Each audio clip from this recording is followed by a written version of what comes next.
นี่รถเคยไงมุนทำ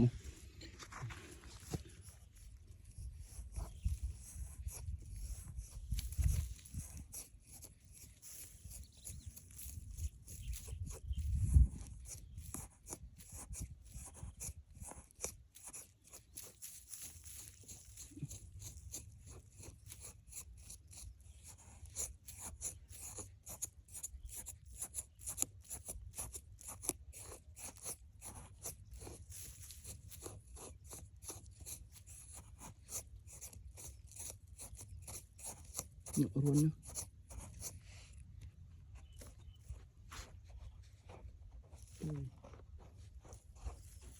Khơi nhựa luôn.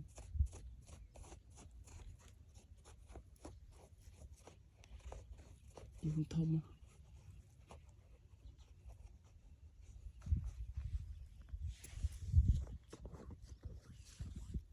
Nhựa luôn bạn ọt khơi.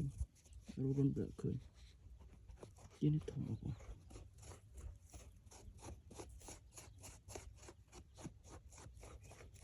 Mình cái rồi cũng được.